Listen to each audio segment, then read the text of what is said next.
Okay, hi guys. Oh, are we starting? Yeah, we're starting now. Hi, everyone. Yeah, we're back. We're back. It's Viva Betty. I feel like we've been gone forever. But I'm Anna Ortiz and Mark Indelicato because I speak for her. Hello. I mean, that's the world we're going into anyway. You might as well. Knock it off. How are you, my love? I'm really good. Okay, I just wanted to say, I know we're way past it and it's been a million years since. Please for, show it off. For the Benito Bowl of it all, Yo Soy Boricua, to the Benito Bowl of it all. I know that we're way past it and this has been a million years, but I just wanted to say we love him. We're obsessed. And Obviously. There you go.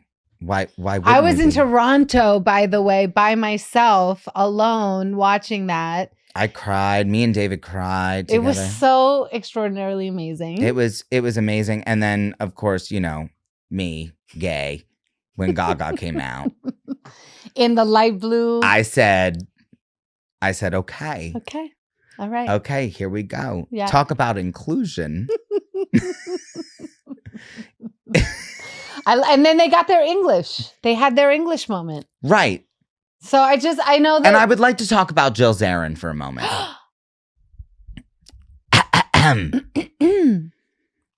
What a pig. Okay. I have no argument with that. Period. Period. We don't have to discuss further. Good.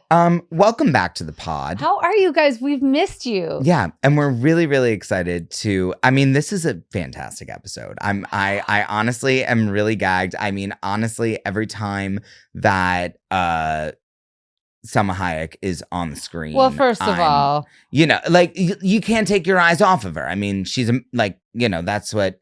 One of the reasons why she's a movie star. That's right. But I think that we really learn a lot about Sophia. But before we start, yes, I was at home last night, you know, off the Zaza, and I asked David, "What Disney princess are you?" What does what? What Disney princess are you? Is she okay? Goodness. Okay, that's a really good question. What Disney princess are you? But it has to be a princess. A princess. Oh, God. Because it can't be Mulan. Okay, so who are you? It can't. Well, I wanted you to answer first. I haven't given it any thought. So you have to, because you clearly have. Well, I thought that I would be Ariel. I wanted You're to be. You're so Ariel. I'm not. You are. I'm Aurora. I'm Sleeping Beauty. Cannot. You are because I want to go to bed and I don't want to be I think I'm Aurora too. You think that you're Aurora? I am. You know who does mornings? Noah. I don't do mornings. You know what I did this morning when he was getting the kids ready for school? I slept. Period. I slept. You know when I woke up? When Rafi, my son, came in to ask me to comb his hair at 7 a.m. I was in bed until 7 a.m. What kind of comb do you use to comb his hair? A wide tooth. Have you seen my child's hair? It is a But curly... is it like a tortoise type? No, it's like a Goody, Joody, Goody purple comb that I got at CVS. A wide tooth. Stop averting the question. What Disney princess are I you? think I'm a sleeper. You're not. Who am I then? I think that you're probably Belle. I do read a lot. You're like annoying as hell. Like it's like, and I read this, and I read that, and you're stupid for not knowing this. You're not wrong. And like, and by the way, and at the end of the day, I read this. Wait, you're not wrong. You're Belle. Oh my God, I'm so Belle. That's horrible. Noah is not the beast. He is the beast. No, he's not. Yes, he is. Knock it off. Noah is the beast, and I am Belle. You know that you're only my dad Belle. is so that fucking dad too. Yeah, that gets lost with the wolves. Oh my God, I'm Belle. I can't believe it. You're blowing Belle. my mind. And also, you're only Belle until she says like, there must be more than this provincial life. No, all I want is the provincial life. Well, no, but she was a peasant. I just want to read books and sit in the village. Anyway, welcome back to the show. All right, Wait, what was David? Well, David's princess? Prince Philip. No. Oh, he's not a princess? No, he's not a princess. Oh. No, he's Prince Philip. He saves me from Maleficent. Got it. Okay, he has to kiss me to wake me up. Okay, got it. Which is honestly probably the truth. That is true. Okay, I could talk about this for 1,000 years. You literally welcome back to episode. Hi, everyone.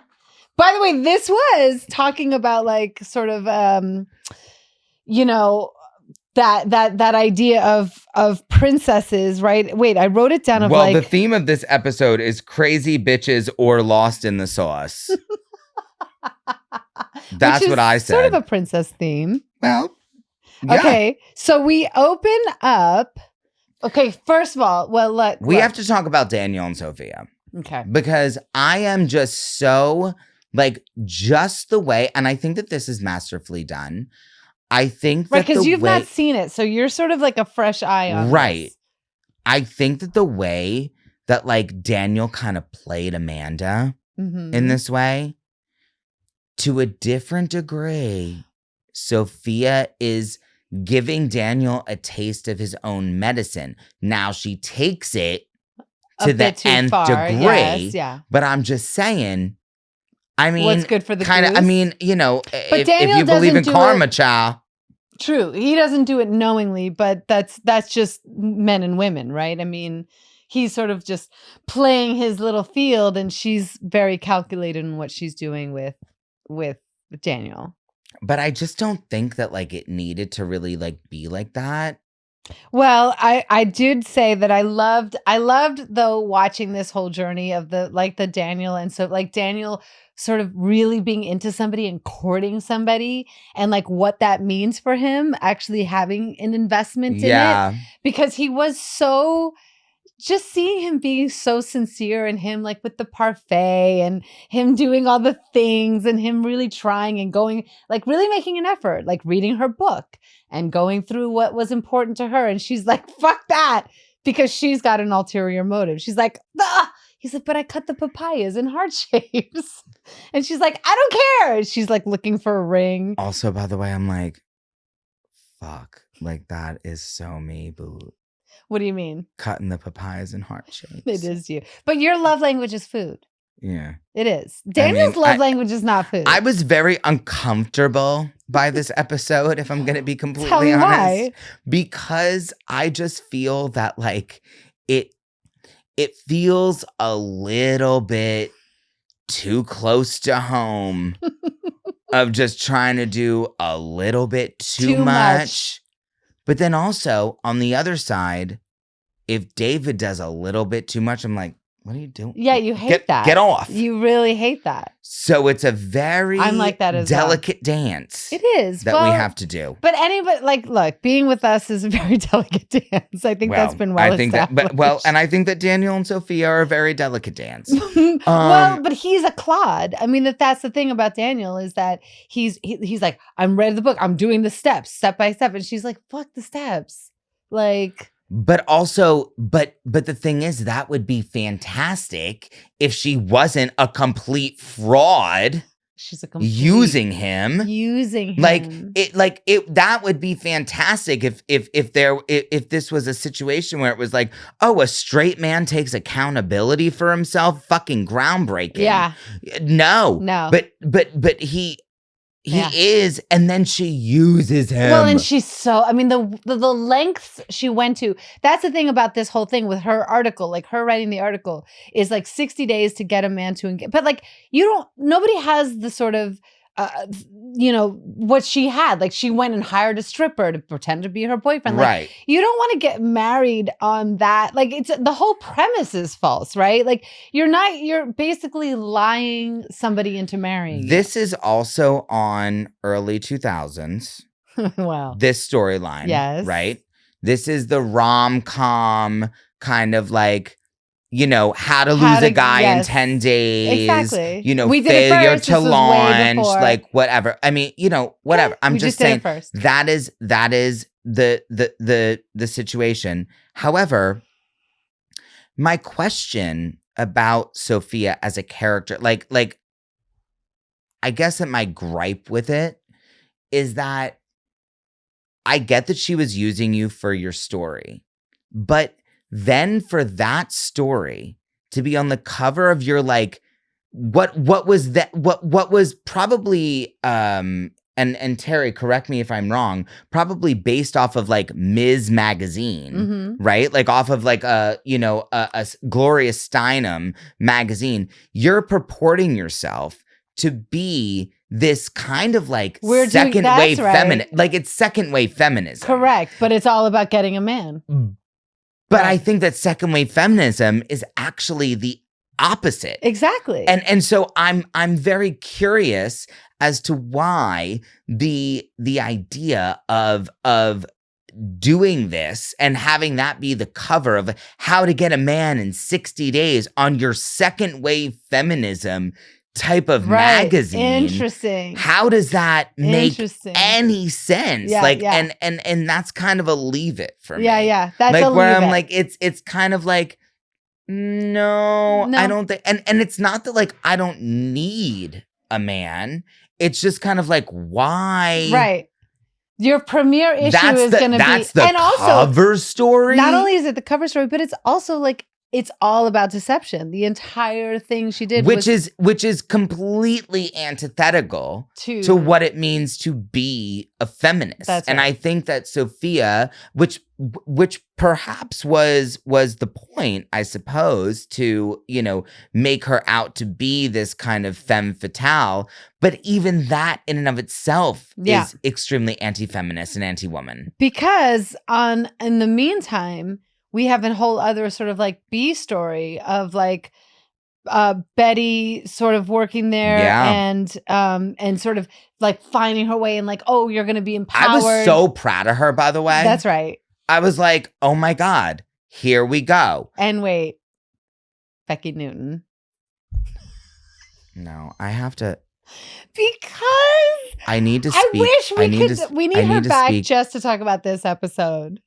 I need to speak directly to the audience right now. Becki Newton. Becky is a national treasure. National treasure. When she came through, I rewound it. Yeah, so did I. That's so funny. So did I. Dave was like, why are you rewind? I was like, shh, quiet. I was astounded. Yeah. It was next level. Man. Like, and then I was like jealous. Like, I was just like, man, you're like that good. She's that good. Shit. Yeah. Like, I really, I was like kind of puffing up my chest about it. Like, I was just like, oh my God, you're that good? Yeah. So like, that's you're right. that girl? So we see Betty go to MYW, what is it? MYW. And she's, and we meet this secretary who we do not know her name. Who's played by Becki Newton, who is... Who cares what her name is? We can't. Becki Newton. They never said her name. So she comes... It's Fat Amanda. And she's just... I don't like your vest. I love it. So she's just out of control, amazing. And that whole scene was, that whole B story to me was brilliant. Of Betty having to write this article. It was super thoughtful. Being introduced into this whole new world that she's coming into. She's really psyched. She's really proud. Yep. She's like, this is going to be her next step, and she's surrounded by women of all different shapes, sizes, and handicaps. Handicapable. So what do we keep it? I think that we could just leave it and just say that, people are differently abled.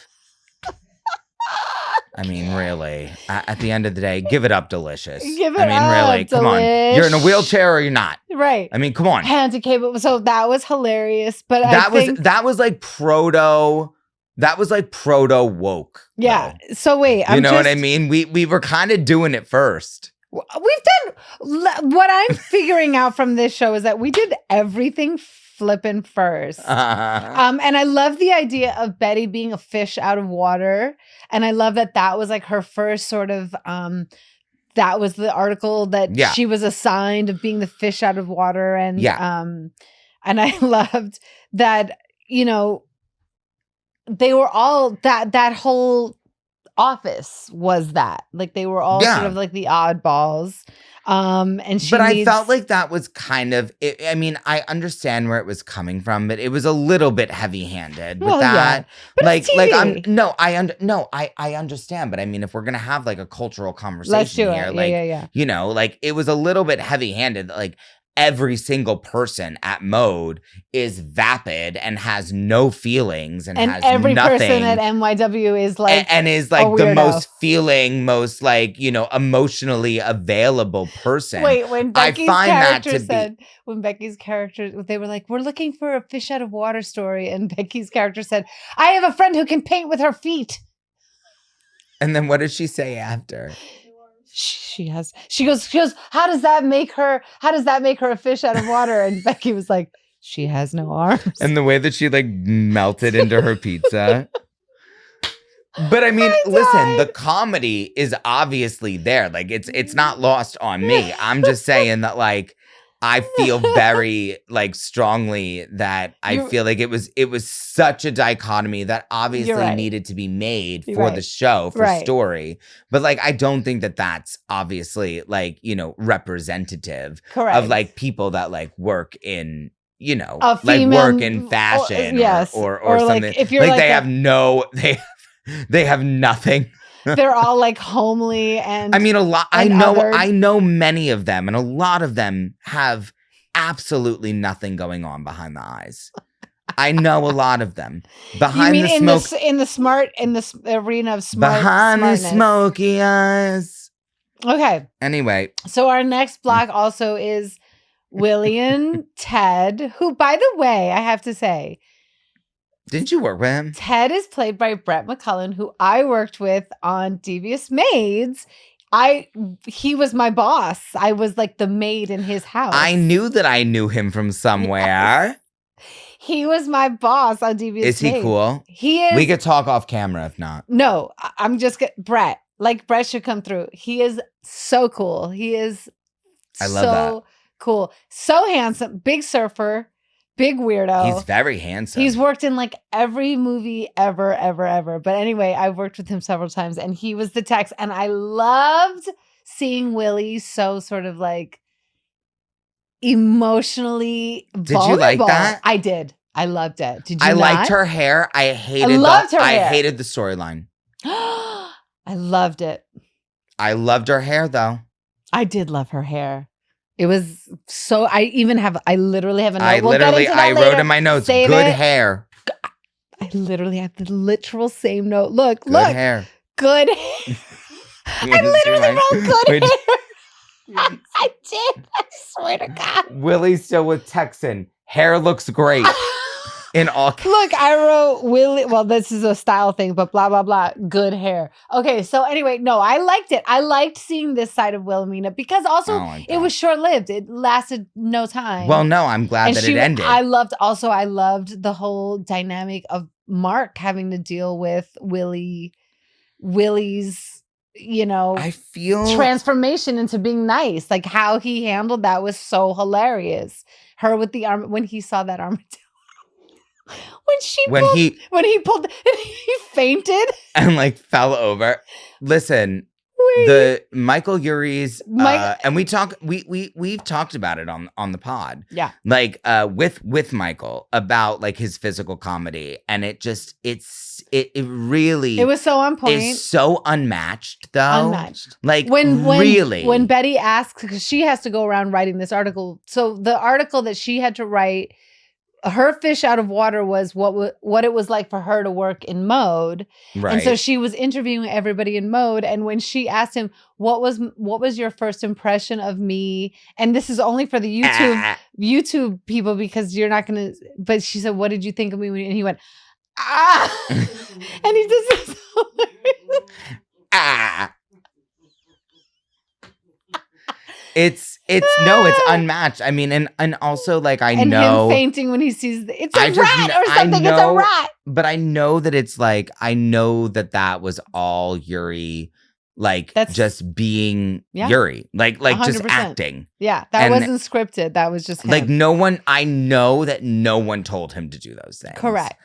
And something that Oh yeah. Well, it was brilliantly directed by Jim Hayman. It was. of course, but I think that actors' instincts are actors' instincts, and I think that if directors want to pick that up and do it again, I know that Yuri Take it further. I know that Go Yuri further. Go more. like said, this is a choice that I'm making. Yeah. And I think that Heyman was probably like, let's do it again. I More. like that. Give it more. You know what I more. mean? And I think that that's something that I feel like, as I'm watching the show, I feel that that's something that I'm seeing from everyone. Mhm. Like where we all, and I don't think that I really even knew this kind of like when we were actually making it. But I think that in hindsight, as an adult, it's like, oh no, like we were all given such space to like try stuff. We were. And not, and listen, a lot of stuff you try and it doesn't work. Believe me, child. Well, that's true. And I would say that like we were given, you were right. We were given a lot of space. I think nowadays, because you're only shooting 6, 8, 10 episodes at the most. Right. You're not really given a lot of space to experiment. Whereas with this show, and any show that you're given like 20, 22 episodes to really like figure it out, we were really allowed to just like dig in and have fun and really find these people. And that's where what we're missing, I think, today in a lot of stuff. Like if you guys want to have like a real attachment to characters, you got to give them some room to be, just have those episodes where it's just them being them. I just felt very strongly about like just watching, like as I'm watching the show, I'm like, that was not a choice that was scripted. Like there's just no way. 1,000%. There's no way. And like that's really something that's extraordinarily like enticing for the viewer. Agreed. Like especially for me watching it for the first time. Well, I think that's another reason why the show has stood the test of time. Okay, so we're seeing you're not super into their relationship. I loved seeing this soft. I mean, okay, I have again the outfit, the jeans and the sparkly top and was not working. Diego, I'm leaving. The sparkly top. I'm actually out of here. Like it could have been so much better. No, I'm out of here. Talk to me about what you thought when you saw her walk in with the sparkly sweater and the jeans and the boots. I have to contextualize First of all, this. But I liked the idea of it. Like I liked Willie coming in as that. But I feel like either go or else make what about a jacket that matched the snakeskin boots? Correct. If we're gonna do either it, make it tasteful or else like go the whole gamut. But it was like a halfway. What in the wet seal type of off the shoulder sweater? I really cannot with you. The sweater was so bad. And by the way, wet seal doesn't even deserve that. Charlotte Roos, Dress Barn, Fashion Bug. Like it was so. Don't do that. It was so off the rack bad. Don't do that. Like she is still Wilhelmina. She didn't have a 7 jean on. Even it's 2007. She should have had a 7 jean on. True Religion. Remember that? That's right. She should have had that. What in the stretch elastic jegging? The jegging? No, I won't have it. No, I'm not gonna. No. By the way, I'm not going to have it. And she was in it for like the whole episode. And it was hideous and it was horrible. And at least her hair looked good. Her hair looked amazing. And obviously, down her back, and by the way, Kate Best, gorgeousness. Kate Best, makeup, always cut and dry, mug stamped. Done. But like, God forbid. Because, I mean, if the mug wasn't stamped and the hair is bad and then the clothes are bad, I mean, it's a real bad situation. Yeah. No. That sweater? No, it would upset me. If you held a flame close to her, she'd set on fire. It was bad. And that was really, it was so bad that it was distracting. Like I couldn't even focus. I was like, I'm glad she's happy, but that She sweater. should have had a snakeskin coat. It should have been diabolically badass sick. And she should have worn a hat. Maybe. I don't know. Her hair was so good. She should have worn a hat with the nice hair underneath. Like if she was gonna go full Texan. I guess. It was hideous and it was horrible and I hated that outfit. We hated it so fucking much. Okay, so wait. So then we have so that's that.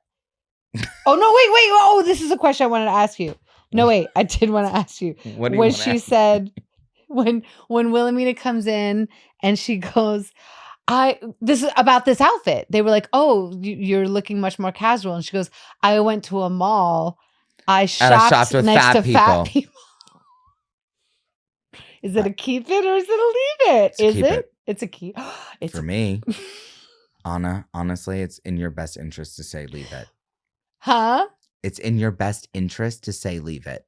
But you're saying keep it? Yeah. He's protecting. You see how good he is to me? I'm He's just protecting you. Me. But wait, when Marky, that's you. Sorry. When Mark said, when he saw the armadillo, did you piss off Don and Karen? Did you piss off? And I love the idea of Donna Karen being like an evil fucking like weirdo. The thing is that I bet you that she was like a friend of the show. 100%. Like I feel like she was like definitely any designer. I think every American designer was a friend of the show. Agreed. And I don't think anyone would have laughed harder 100%. Than Donna Karen. Than sending an armadillo. Because Donna Karen's funny AF. She is. I mean, we've been. She's a New Yorker. We just if you're saw from her New York, on you're the funny. Real Housewives of Beverly Hills. We sure did. Okay, so so we're keeping the I shop next to fat people. I think that you should just say that you leave it, even though you're actively laughing. Oh wait, here's another question. This is another keep it or leave it, and this is again in the Wilhelmina Ted's thing. When she goes, oh, I like the armadillo. Where did you find it? He said, I found it in Chinatown. I think it was going to be somebody's lunch. Well, I mean, you speak Mandarin in the next. That's the next episode. We're talking about this episode. He was saying that they were about to eat this armadillo in Chinatown. Mm-hmm. Do we keep it or do we leave it? Well, I would never eat an armadillo because I don't know what it tastes like.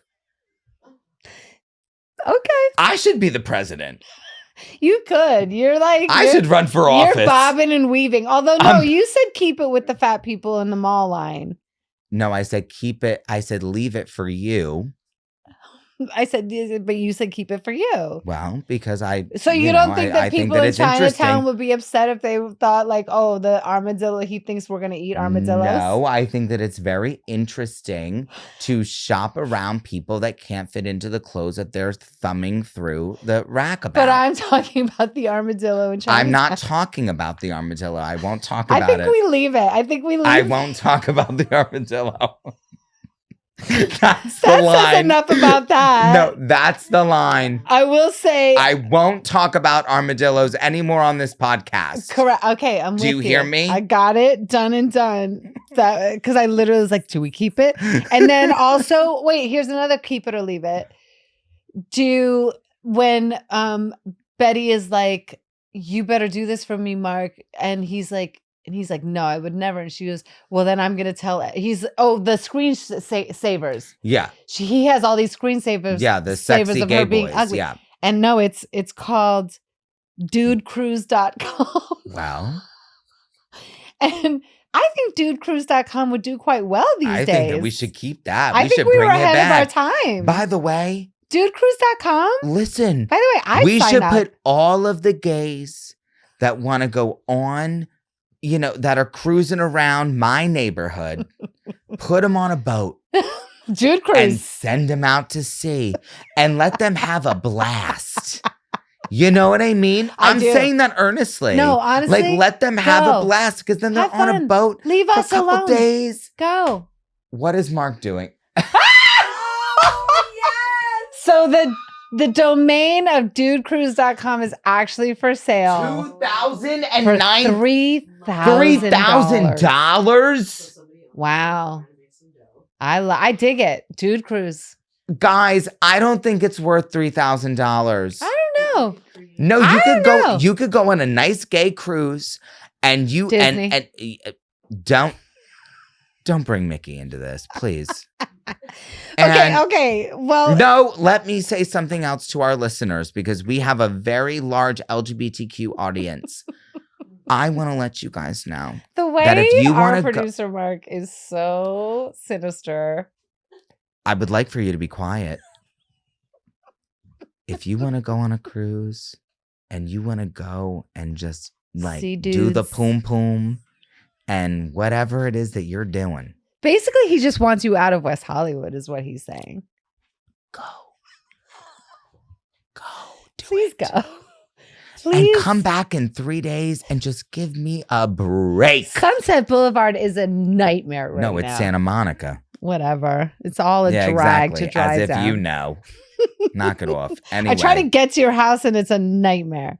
Okay, so do we have anything else on Mark, I did love hearing this? By the way, I did love the way that Willie goes as soon as Ted dumps her, she goes back to being evil. Back to being Willie. Love it. Because guess what? That's real. That is what she was performing. That's right. She was performing that for a sparkly man. Gross shirt.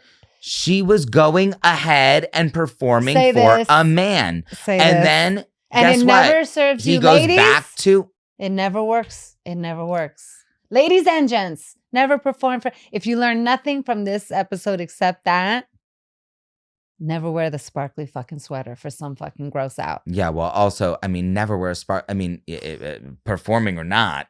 No. Don't wear the sparkly sweater in a performance period. So we get to meet Constance. Bro, Oscar. I'm so seated. Again. I'm so fucking seated.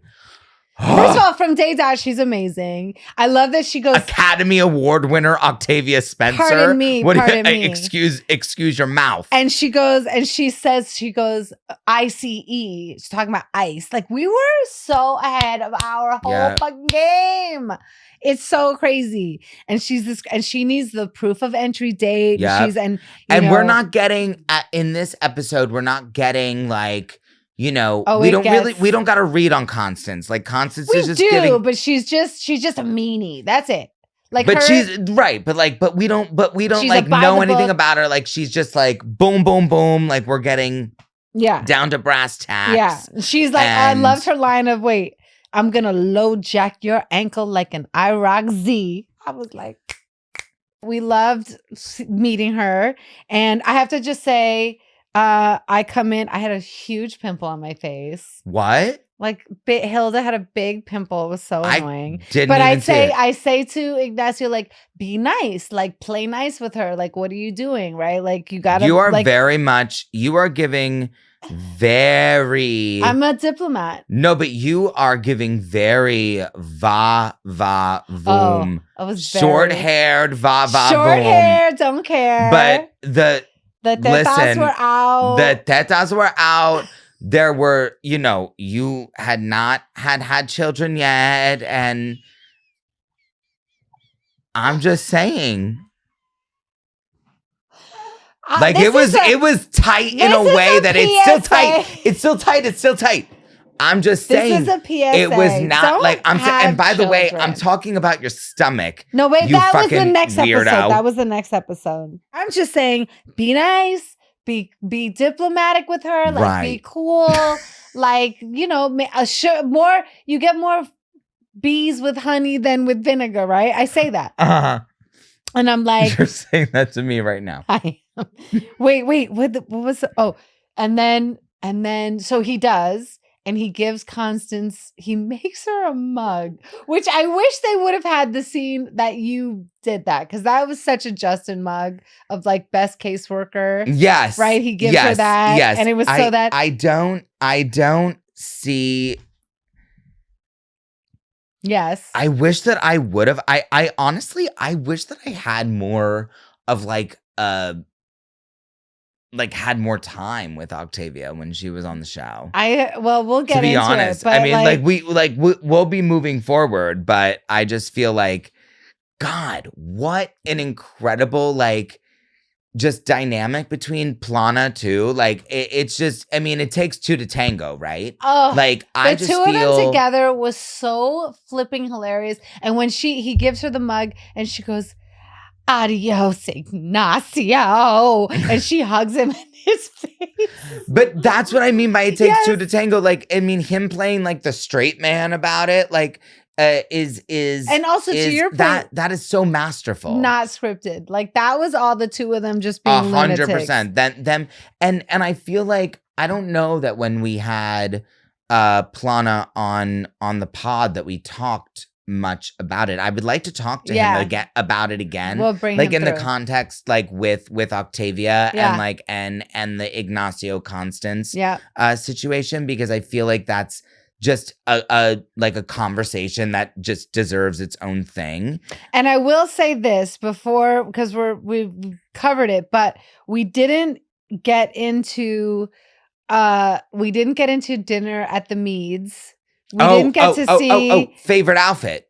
Okay, so we'll get into it, and also the stripper, Hunter. We find out that Hunter is a stripper, and I just worked with him. I just did a guest star on the show that he's on right now. He's still like, he looks exactly the same. It's so irritating. He's so beautiful. He's so kind. Wait, do we have him on here? Teddy Sears. Teddy Sears as the stripper. So hot, so amazing. I just worked with him. He's on a show. Does he still look like that? He still looks exactly the same. It's so irritating. Love. And by the way, he was like, "Oh my God, we worked together on Ugly Betty." Like, he was so flipping cool. Anyway, love him. He was super and hot. I loved, we find and out that I he's loved a stripper. The way like he was. It's hard to be like a fun kind of like a stripper in a stripper scene. Like like a nightclub scene. Yes. I'm just saying as an actor. It's really difficult. It's a really hard thing to do. You're right. He was funny and charming. And he was up on the stage. Like it wasn't even like we were just dancing. No. Like he was up there grinding, greased up, like with no clothes on. I wasn't particularly bothered, but we had the Bridge and Tunnel Bachelorette. We had Christina. But don't you know how hard Ashley those being scenes so are? obsessed with him? That whole scene. I've never had fun in a nightclub scene. That was really fun. Like, I hope, I mean, it seemed like it because he seemed very comfortable.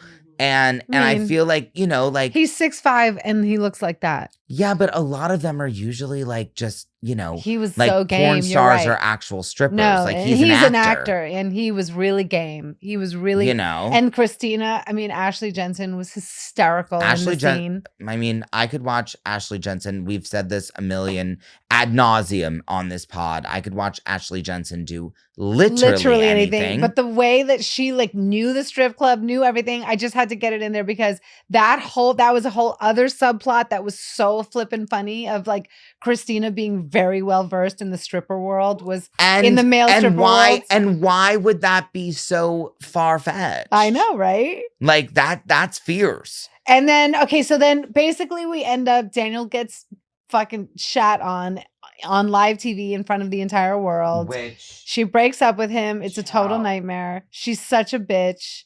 But by the way, can I just say something? And Betty quits. Can I say something? Wait, okay, go ahead.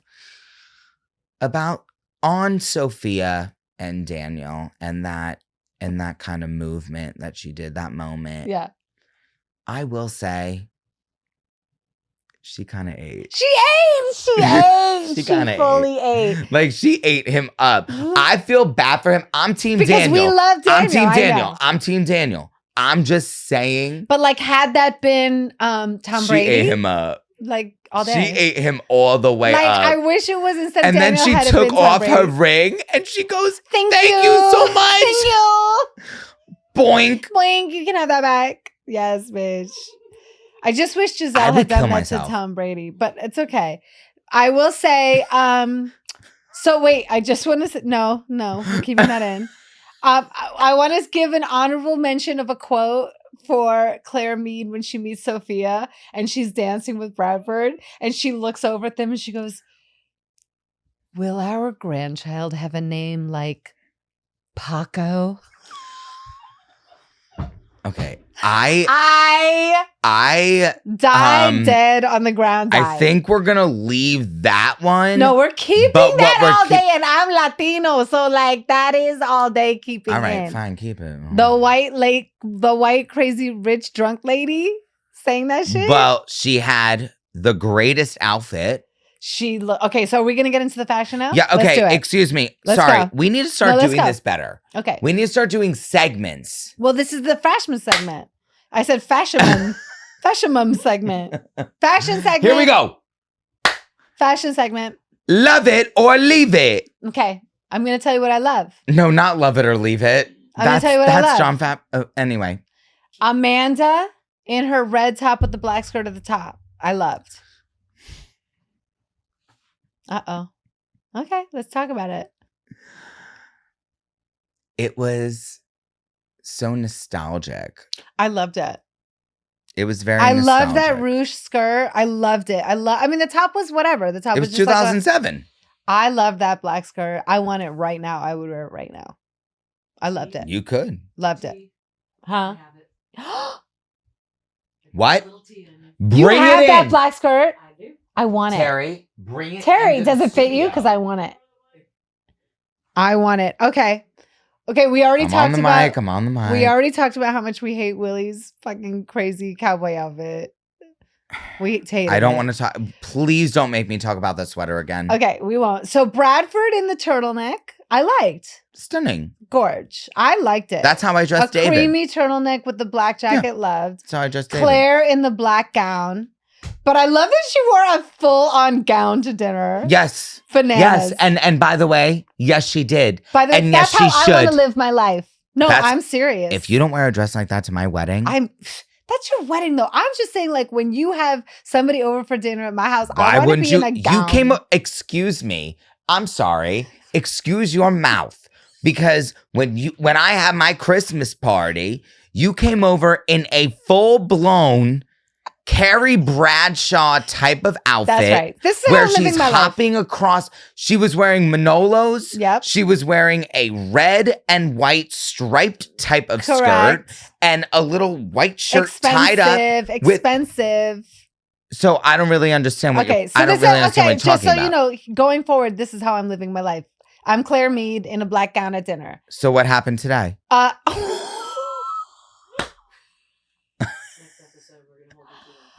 God damn it. Okay, next episode, I'm going to wear a gown. Not this next episode, because we're doing it right after this. But, anyway. Sophia's white dress to the dinner, hated it. With the black lace. It was like, hated it. I hated it But you know I hate lace. White with a black lace empire waist, and it was short. But that's very 2007, hon. Hated every single thing about it. It's very 2007. Willie's opera gown. Hate. It was fine. It was not hate. It was not hate. She's bodied though. Like the thing is that it's like hair was fine. So good. No, I know. Put fucking Vanessa Williams in anything, in anything, and it's gonna be drop dead gorgeous. But how about like a low Calneck Galliano backless gown? Like I mean, come on. It wasn't a moment. It was fine. It was fine. It was not. It was not. Her hair was so good though. But the hair was laid. The hair was laid. The Sophia blue dress on the interview. I liked it. I said that this was the proto. I think that Kate Middleton thought about that. When she got engaged.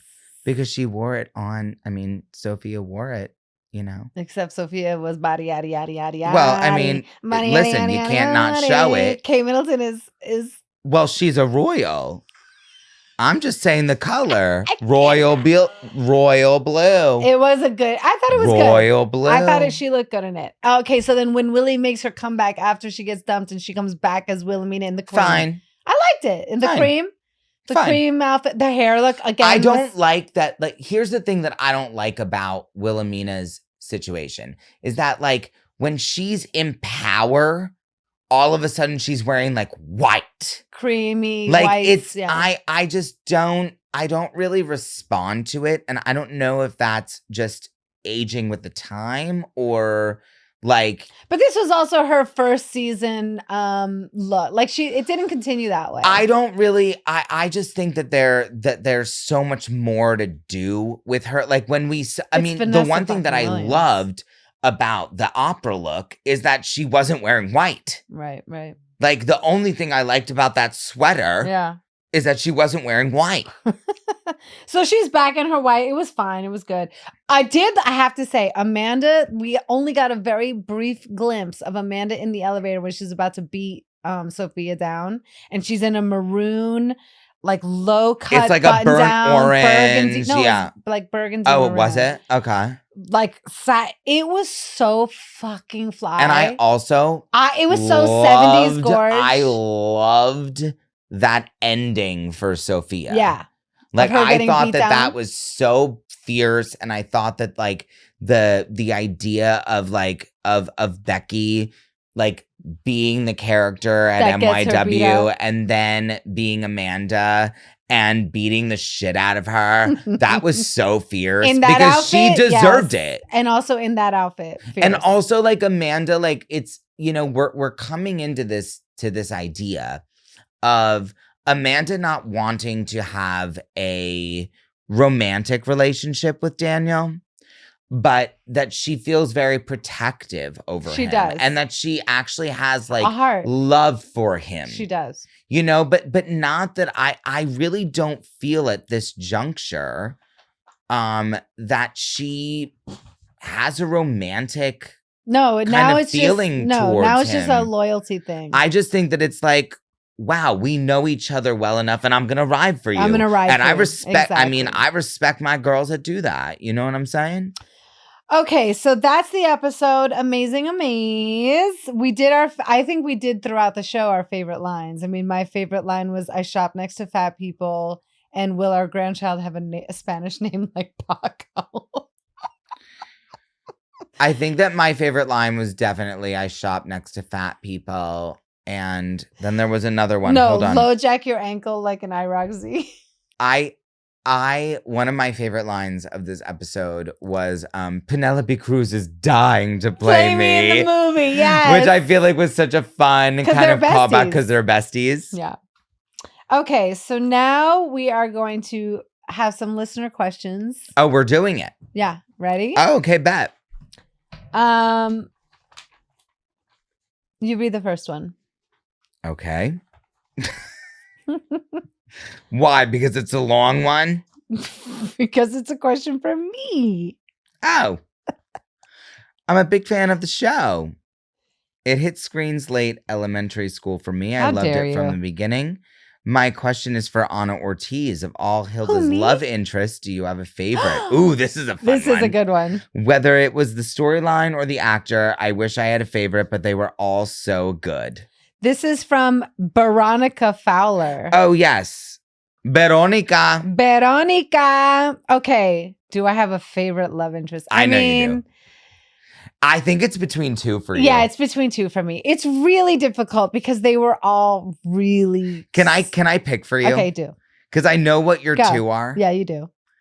It's between Adam Rodriguez and Kevin Alejandro. 100%. And I think it's got to be Alejandro.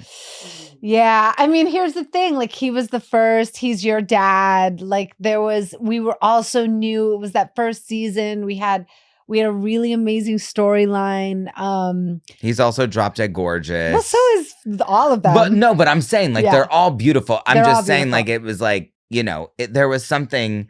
little bit of like meeting Justin's dad vibes, Meeting Justin's dad vibes. And also, Kevin, to your point, is we were all unknowns at that point. Like, nobody knew who Kevin Alejandro was. Nobody knew who I was, who you were, who anybody was, right? Except for like the names on the show. But like Kevin walking into it, me walking into it, we were all sort of fumbling. Remember, Becky was talking about it, Michael too. We were all just sort of like, what are we doing? What are we in right now? Like, what's happening? No one knew what was going on. Nobody knew. And I think just going through that with Kevin, and that whole, it was so emotional because he was your dad and he did die and like the whole thing. So I have to say, like, he's definitely at the top, but Adam is a friend. Like, I'm friends with him.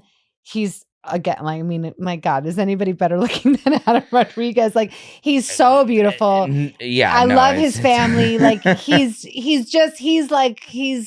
mishpacha. He's family. Of course. And I like, I'm mean- in touch with him more than I am with anybody else. Like, I run into him all the time, and his gorgeous wife and his family. So it's very hard to pick, but definitely I would have to say probably Kevin, just because. It was the first. He was the first. He's number one. Okay. Amber at Another Film Person on TikTok. Can't wait till we get to season 3. I want to hear all about Ralph Macchio as Hilda's love interest. I gotta know, Anna, were you one of the many of us who grew up with a crush on him because of Karate Kid? Because I would have been blushing the first time meeting him. Okay. So first of all, not only like Karate Kid, girl, I'm like Outsiders vibes. Like, I'm like Do It for Johnny vibes. I'm like fucking Pony Boy, Ralph Macchio, all of those. Yeah, Ralph Macchio, first of all, he's iconic. He's also one of the kindest humans you're ever going to meet. What a really, really good guy. He fit in with us. Really good guy. Like, he just was it. Like, he fit into that Betty family like nobody else. And he came in late too, Yeah. which I mean, It's hard. that's something really tough to do. When, I was pregnant. you know, and when we're also making 24 episodes a year. Yeah. I mean, you know, this is not the same thing of like you were saying earlier, like, you know, making 8 to 10 episodes a year. Like, we would spend the year together. Yeah. And so coming into that after we've had that 3 years of that establishment is tough. It's tough. And like, and he's such a pro. Consummate professional. He's such a pro. But a cool guy too. Like what fun. And he knows everything, and he's so fun, and he'll tell any story. He'll talk about anything. He's not shy. Like, I could ask him about Outsiders. I could ask him about Karate Kid. I could ask him about any of the iconic things that he's ever done. And he's so game. We went out to dinner with his amazing family. Like, he just fit right in with us. Ralph Macchio is a king. Yeah. He is so fabulous. Love but also him. Like, damn, I think that everyone was kind of starstruck about we were all having Ralph Macchio on our show. Because we it was kind of like, you know, I mean, I was still young, but like not young enough to know like what the Karate Kid was. Yeah. I mean, like that was you know, I mean, maybe I hadn't seen Outsiders yet or something like that, but I surely knew what the fuck Karate Kid was. Yeah. I still have he gave me a box set, like, and he wrote this beautiful, like, maybe I'll share it if I'll ask him if it's cool, but like, he wrote me the most beautiful note. Like, he just was it on every level. Really, really cool guy. And I was pregnant, poor thing. Like, he had to mess with me when I was like pregnant. And we weren't telling anybody. Mess with you. You know what I mean? Like, he had to be in my zone. Okay. In your zone, what? Kissing you on the mouth? I had to be like, in your zone? We have to stop that. I don't want to talk about your zone. Not my zone. Ever again. We have to be for real. Okay, all right. Next question is for T. It's for Terry. Okay, ga. Here we go. Well, Andy, IG at Andy Schicker. Hi, Andy. Hi, Andy. Today I have a question for Terry. As a Clevelander myself, I'm wondering what part of CLE she is from and what got her into production. Thank you guys for all that you do. I'm sending so much love and well wishes to each and all of you and can't wait to keep listening. I love this question. Oh my God, Andy, that's such a nice question, but the podcast isn't long enough for me to really tell you how I got into production. But what I will say is that I was born and raised in Mayfield Heights. I lived there until I was 13 years old. So I consider that still my formative years. Yeah. So I'm a Midwesterner. I made my way to Los Angeles almost in 1994. And so I think the beginning of my career was at a talent agency. And that's when I fell in love with scripts and the way television and movies were made. And I just felt like I needed to be more part of that actual process. And I just one day said, I'm done and I'm going to go figure out how to be a producer. And here we are 22 years later. Well, there you have it, So Andy. take the risk, Andy. Go do it. Andy. Go do it. I mean, we have nothing to lose at this point, Andy. Well, we've said it all. right. We've done it all. We've said it. We've done it. And for Sophia's choice. And guys, by the way, we would really, really love and adore it if you would just follow us on Instagram at Viva Betty Pod. Follow our TikTok. Watch us on YouTube. Yeah. And by the way, most importantly, email us vivabettypod@gmail.com for more like questions, because honestly, I'm gonna tell you, It's my favorite part. it's like we get to talk to each other all the time. Like we want to talk to you I'm guys. so sick of talking to him. Like literally, we've gotten to a fight earlier today. Literally. Before we even came here. Screaming, fighting. So we Save would us like to from talk ourselves. to you probably more. Love you guys so much. Love you guys, and we'll see you Mwah. next week. Ciao.